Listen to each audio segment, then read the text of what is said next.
What's up, Rabid? Welcome to the stream. You're writing a campaign for a larger group, but intend to run it with a smaller group of just 2 players. Can I ask, how do you normally deal with balancing for different size groups? Depending on what game you're running, the good rule of thumb for like 5th edition is, it's mostly a matter. The simplest way to think of it is that there should be an equal number of heroes to enemies, right? And that's just speaking broadly. Like if you have goblins attacking, if it's one character, should probably be 1 goblin. If you have 2 goblins, that's going to be, it doesn't sound like a lot, that's going to be a lot harder. I mean, obviously we're talking about like at a low level, just because of the kind of nature of combat in 5th edition, that tends to play as big a role as almost anything else. But obviously, like the tougher the enemies, like that weighs into it as well. Personally, I'm a fan of kind of an active balancing approach where, if anything, I will start with an easier, maybe, combat and then ratchet it up as much as I think I need to during the combat.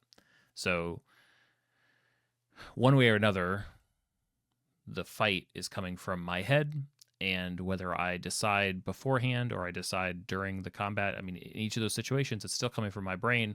I'm just acting with more information, right? So beforehand, I'm going to say, for instance, I have my party at 3rd level, and there's 3 of them, and they're going to stumble upon skeletons on the beach. Skeletons like emerging out of the sand, and they're going to attack. Well, I have no idea how many. I have a skeleton stat block that I think will work, but how many is too many? I don't know. Here's what I'll do. I'm going to have 2 or 3 of them emerge initially, and then based on how the first round of combat goes, at the top of the next round, I might have 1 or 2 or even 3 more skeletons emerge. And I just use my own judgment about like, okay, wow, they took one of those out already. Okay, so maybe this is about numbers. Or maybe they don't take any of them out and actually one of them advances and they start to bring one of them down. Okay, you know what? I don't think I'm going to spawn any skeletons. I think this is the fight that I wanted. Another element of the active balancing you can do, I like to, for every enemy stat block that I have on the table, I write down their HP as a range. So for this 3rd level fight that I'm hypothesizing, for this example fight with the skeletons on the beach, let's say each of them has 2d10 health.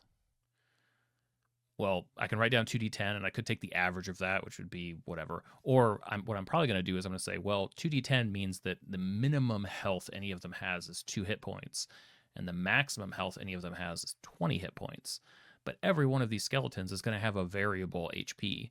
So I'm going to set those bounds for them, like they have to be hit by 2 HP to go down, and if they are hit by 20 HP, they have to go down. And in between those two, I get to sort of make a judgment call about like, okay, that hit falls within the range, so that enemy goes down, or that one technically is not outside of the bounds of what that HP could be, so that one's still up. I tend to think of it as so it's a judgment call, right? Like there's nothing perfect about it. But like if we play a video game, a lot of them nowadays are self-adjusting, right? If you have a hard time, like I was just complaining about this to Ashley, Super Mario 3D Land. Super Mario games are great because they're fun platformers and they're super accessible, but they always start out at the beginning of the game. You're like, this is kind of dumb how easy and simple this is. And you get to about world 6 or 7, and I'm just, why can I not get this star?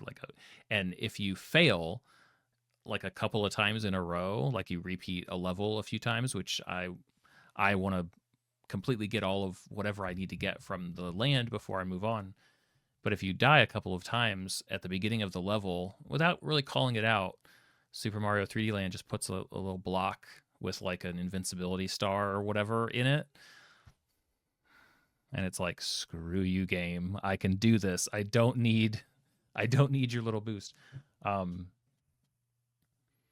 to some extent, we have a difficult time at the table by trying to like guess everything correctly, and especially guess those things without knowing whether or not everybody at the table is going to roll crazy good or bad, or that you are going to all of a sudden you start rolling critical hits every other time, even with your skeletons. You go, shoot, this was supposed to be a fun challenge, not the end of their characters. Some fights might be the end of their characters. I personally don't think every fight should be.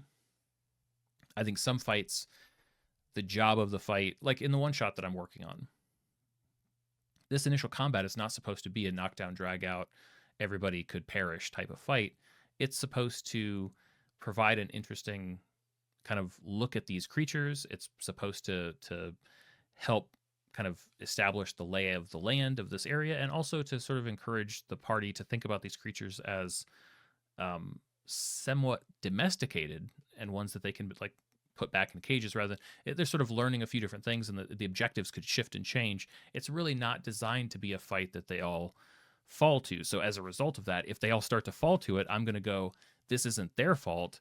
This is an imperfect design fault from before. I'm not going to let this happen this way. I'm going to make some adjustments on the fly to make sure it swings back into the territory that I intended it to be in. Yeah, EJ, exactly. It's a range. And you can work within that range to say,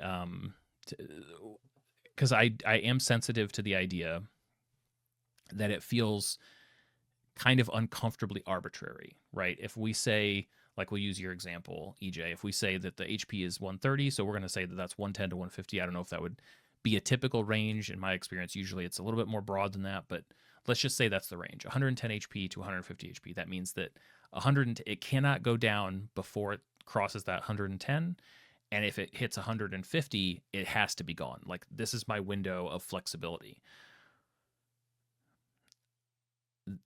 It's a little bit uncomfortable to do that, because it feels like as a DM, we're choosing when people succeed or fail. I'm sensitive to that, even with myself. I don't want that to be the case. So what I try to do is I keep those ranges around so that there are some levers and some dials that I can pull. But I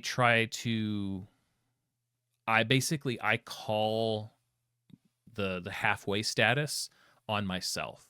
So if I've got that enemy and it's 110 to 150 HP, at some point when they're fighting, I'm going to go like, okay, this is all appropriately sized at this point. I think that the right HP based on how this is going, for these skeletons or for this one enemy, it's probably about 120. 120 is about right. And I'm going to set that because once it hits 60 HP, I'm going to mark that on my notes and tell the group that the creature is now bloodied. At that point, I've locked in its HP. It's going to be whatever it's at right now, times 2, puts it about 120, whatever. That's the end point. So I've given myself some leeway, but I'm still building in some rigidity, some soft rigidity, I guess. And you think of a better way to describe that. That way, it's not arbitrarily me choosing and screwing that up. I'm locking it in once I have the most information about the type of combat that I'm delivering, if that makes sense.